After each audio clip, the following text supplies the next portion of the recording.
Hi, thanks for being here tonight. I say tonight, usually I'd rather paint by daylight, but the days are short. It's December and it's dark outside already. So, painting with two light sources on either side here. My still life is set up over here on the right. In a couple minutes, I'll show you a little picture of it on my other iPhone. And what I have in front of me right here is a piece of palette paper. We're going to work on an underpainting exercise tonight, and if you watch the materials video, which was part A, this is part B, which is going to be called How to Make an Underpainting. What people like to ask me a lot, what is an underpainting? An underpainting is a foundational painting that's made, usually I suggest a dark color, but really it could be made with any color. But for these exercises, I want you to use a dark mixture of burnt umber with ultramarine blue. You make the underpainting, and in theory, when that dries, then you mix a palette of colors and you put it in over top of the underpainting. Now, we're not going to be mixing color palettes tonight. This is like the very beginning of an exercise for you. So we're gonna just simply practice making underpaintings. To give you an idea of why you would do this, this is a very quick painting I started of a squash in class. And what you see in the background here is the dark underpainting that was very loosely and gesturally made with some pretty wet paint. This color is the mixture of burnt umber and ultramarine blue together. And so this whole thing was this black and white underpainting. Then off on the side, what you're going to learn to do later, I mixed a color palette of reds and greens, and I pushed some of the reds orange, and this is what I layered over top quickly. Now, the entirety of this painting took me about 20, maybe 25 minutes, not including the color mixing. So it was done very fast and very gesturally, and I wouldn't consider it a finished piece of work, but I do like it as the example of how to make an underpainting and then how you would paint the color over top. We'll work on this more later on during like lesson 5 or 6, but tonight we're just going to learn the very basics of like starting an underpainting. And what I want you to work on before you go on to the next lesson, which will be value mixing, is I want you to do at least 4 underpaintings. I don't care if they take 10 minutes each or an hour each, or try some variations in between, but practicing painting different objects on each one. So tonight I'm just gonna do a little pothos plant in a glass jar with some roots showing through. You could try painting a plant for one, maybe maybe paint 2 apples beside each other, or a winter squash cut in half. You could potentially take a photo of a landscape and print it out and try doing an underpainting of a landscape that way. But I'd like you to try 4.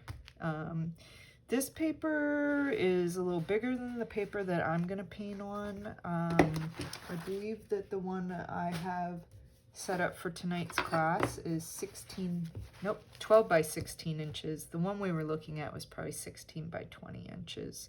So I have it taped down here. This is just a piece of Frederick's canvas paper. It's taped down with blue paint. I have my palette tablet. We talked about this in materials. Here that is. It happens to be gray. If you only find white palette paper at the store, that's totally fine. Some people say gray is the ultimate background for mixing paint on. I don't subscribe to that. Gray was on sale when I was at the store, and that's why I bought the gray one. Over here on the left, I have my still life, and that looks just about like this to me. So, and it's totally fine for you to take your iPhone and take a picture of your still life, to look at it in a frame. I don't want you to take pictures on your iPhone and then look at your iPhone to paint from. I wouldn't recommend doing that. There's something that's lost in the photo, the way things are flattened out.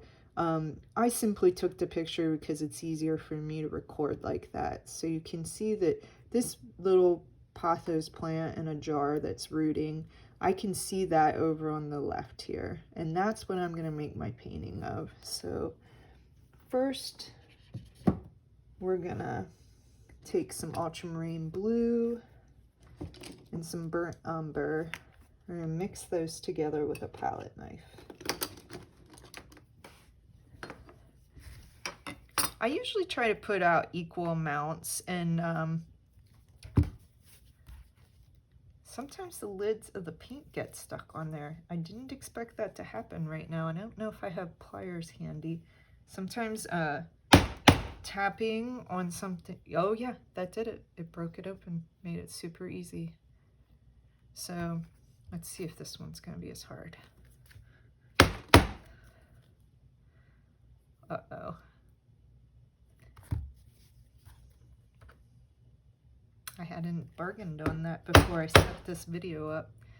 And get that, oh, just kind of cracked when I tapped it on this piece of masonite. It sort of cracked it open.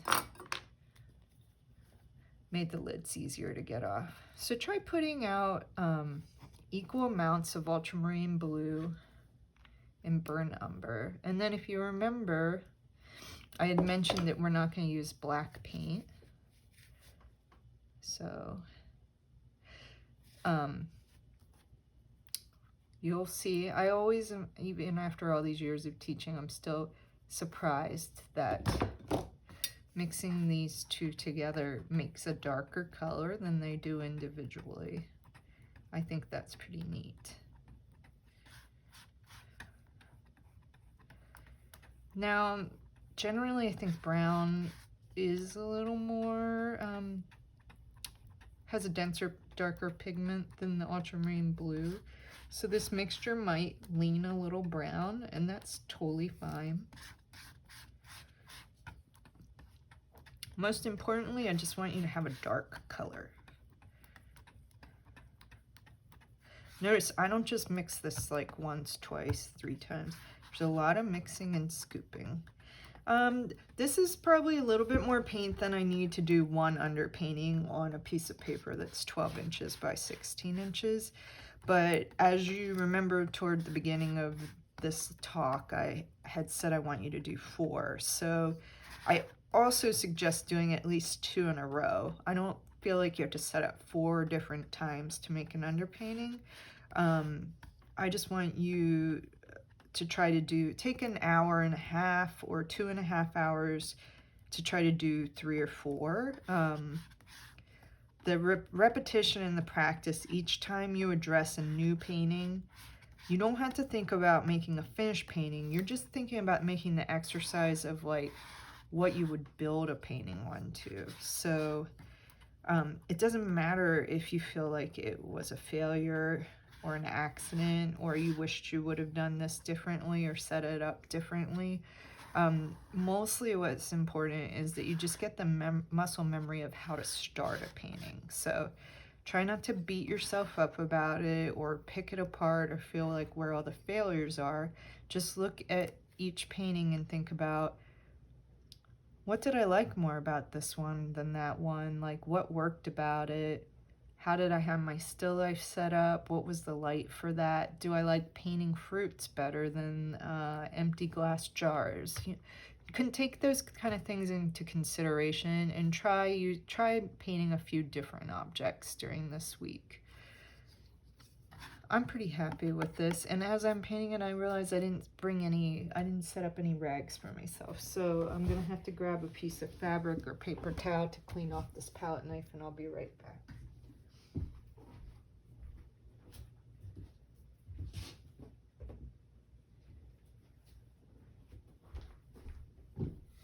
Okay, here's a piece of, usually I use old like sheets or towels. This just happened to be laying around. It's like a cheap dish to shrag, so that'll be perfect. Put that over to the side. I have a ball jar full of water right here. And so what's going to happen is that I'm going to put my palette off to the right for starting this underpainting. So we'll see if I can have it over here on the edge.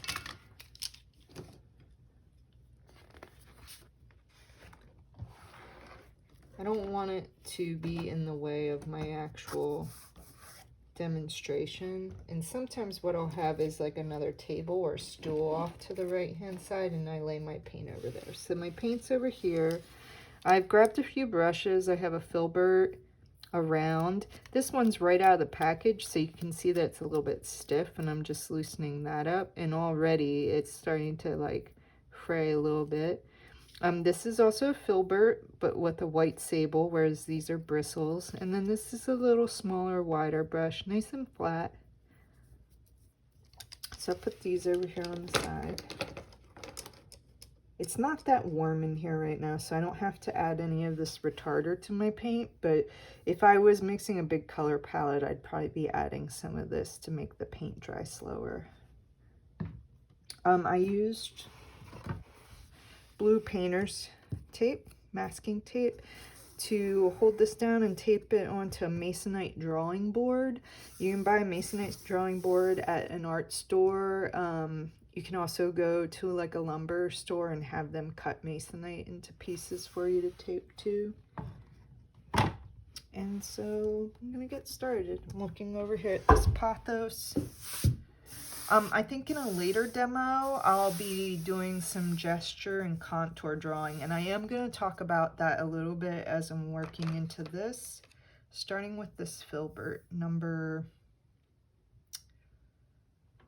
covered up, but my guess is it's a number 2. Sometimes they get paint on there, and I can't tell what they actually are. And so I've added some water here to my brush, and now I'm coming into the paint. I'm going to show this to you because I don't want you to grab paint without adding water to it. Starting your underpainting, it'll work to your benefit if you're actually using a little bit of water. So this is a nice consistency.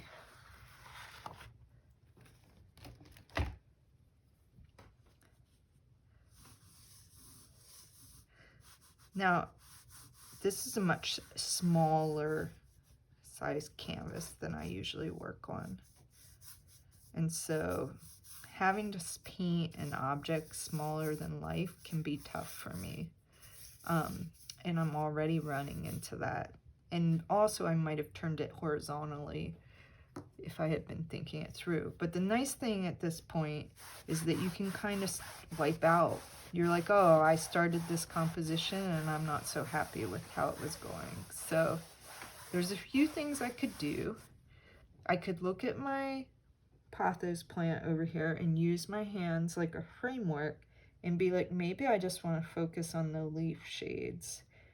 Or I could paint the pothos plant smaller than life and make it smaller so I can fit the whole thing in here. Or I could just focus on the jar part in the bottom and know in my mind that the leaves are up here, but this is a study. It's not really necessary for me to be making a beautiful finished painting. So I'm going to turn the plant a little bit so that I can just see the jar and just think about how I want to handle this. I think I'm going to try painting the whole thing. I just had to be more conscious about leaving room. So what I'm doing right here is a contour line. A contour is a continuous line where you don't, if you were drawing with a pencil, you just wouldn't lift your pencil up from the paper. And it's a fun exercise because it takes a little bit of pressure off of you. There's nothing better for me as a teacher than in a demo to screw it up. The fact that I'm struggling with this just helps you to see how I would troubleshoot that struggle. So you can kind of see the plant coming to life here. There's a very big leaf that comes out like this, but is it really that much bigger than that leaf? Nope. It's a little bit of exaggeration going on here. There, that's better. This leaf back here is dark. Now, I'm running out of water on my brush. You can see how the paint's got a little choppier. So I'm just reach over here with a little bit of water, make that wetter. Still thinking about painting with gesture and contour. So gesture, when you speak and you gesture with your hand, when you gesture as you're painting, you're giving an indication of the movement. So as I describe this jar, I'm gesturing. Now, my jar is going to get cut off. I can't manage to make this painting small enough that it's all going to fit on here. So the bottom of the jar, I have no respect for like the painting in the moment and the process is more important to me than this drawing board. I don't care how many lines I get on there. And I'm realizing probably that the bottom of what I am showing you on the recording right now is probably right about here. But I'm just painting right off of there onto the board. I'm not unhappy though with how the composition is dividing up on here. I feel like that's gonna still work, and so I'm pretty happy with how that's composing out. So this movement is more gestural. This was more like a contour line. I'm gonna come back in over top of here with more of this contour line. We'll have to do a separate exercise talking about perspective, I think, because you know all these things factor in here.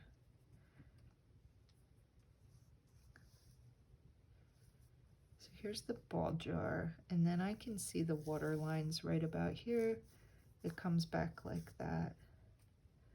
And then there's all these tiny little stalks coming down here. So you want to get those in there. Ooh, and I have a leaf I didn't even paint in that comes in like this. This one just basically goes off the page. Gestural movement.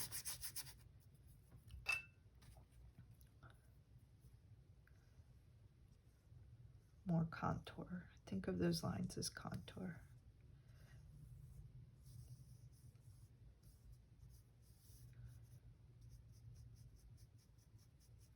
It's a little darker down here.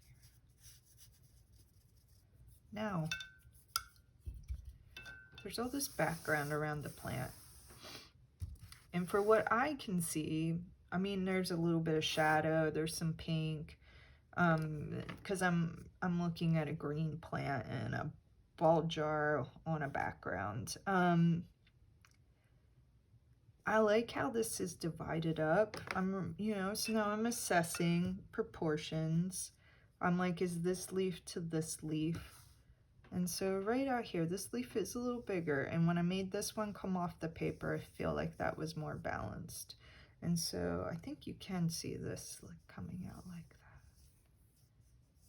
For me, I have to paint right off the paper. If I'm cutting my mark short to try to fit in on the edges, it stops feeling very believable. So it's important to me more important to me than the movement. I don't care about getting paint all over things in my life.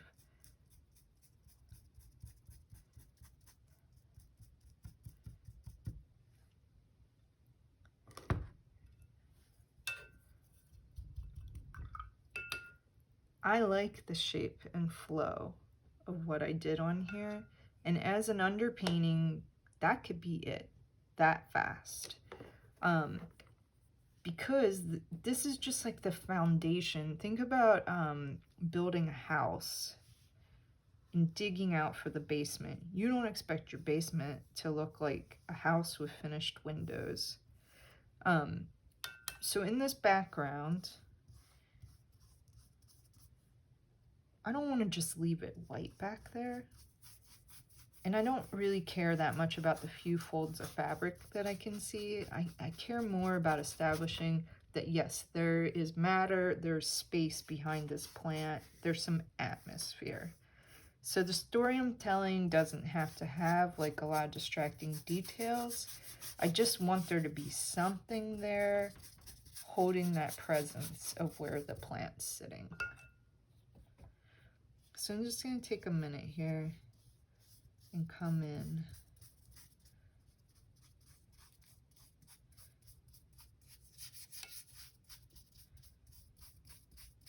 And paint around here on the background. Now this is really washy and watery, and that doesn't matter.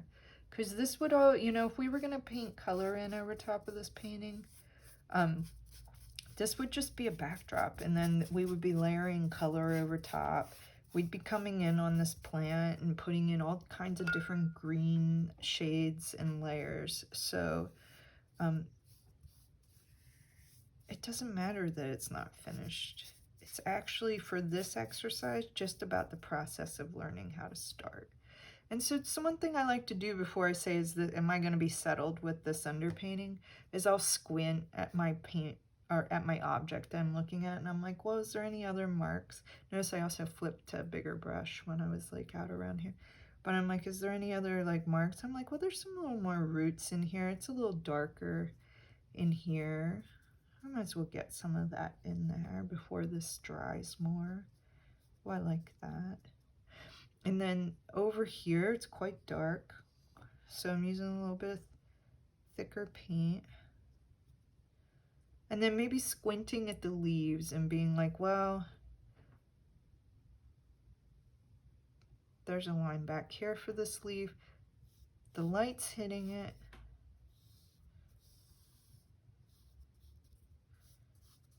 And then, but the light's hitting this leaf here even more.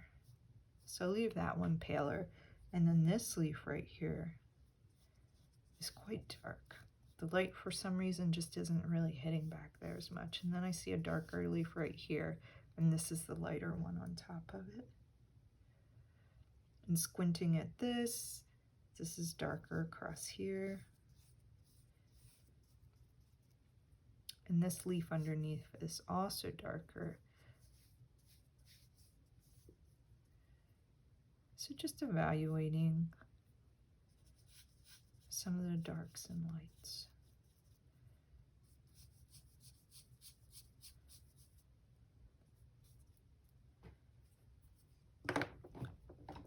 And then one thing I like to do is come in with my rag before the paint dries too much, and maybe I'll pull in where I made something, the value a little too dark, and I want some of that light to show through. You can come in here and pull some paint back up.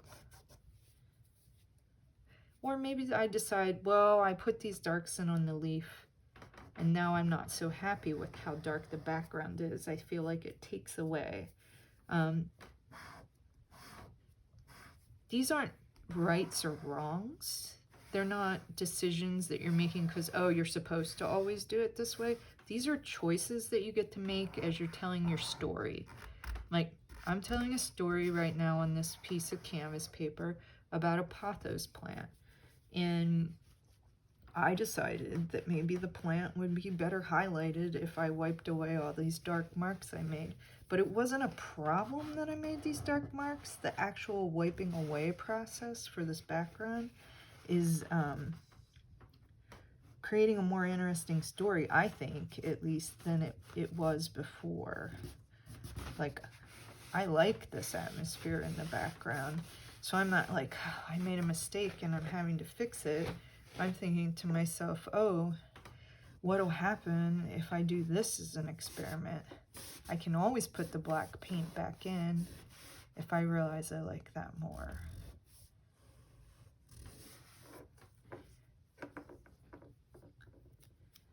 Also, across the top edge of this bulger, it's quite a lot of light hitting, but it can be difficult to show that. So coming in across this top edge here, I'm not sure how that looks for you, but I do my best.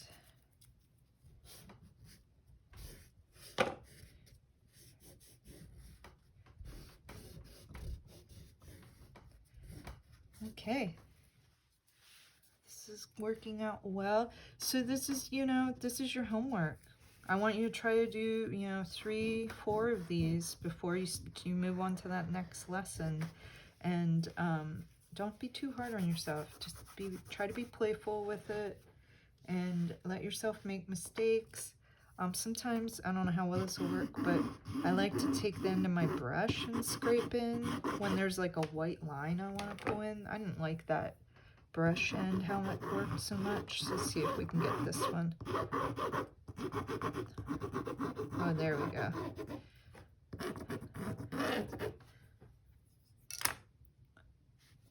So no white paint, just a mixture of burnt umber, ultramarine blue. This is an underpainting. It's the washy background that you would put in before you did your color mixing and then came back in over top. So go ahead and try 3 or 4 of those. Anywhere from 5 minutes to half an hour each. If you're somebody that's very detail oriented, you might find like, oh, I like actually worked in that. It took me an hour and a half. That happens, and everybody has their own signature and their own style of painting. I tend to be a pretty fast painter. I wasn't when I first started painting, and over the years I've become more inclined to do things quickly, and my work's better because of that. But if you find yourself to be a really slow painter, then, you know, maybe you won't get 4 done, but do 2 then. Notice I kind of came back in here and lightened this up, and now I'm gonna put a few extra lines in. See how that goes.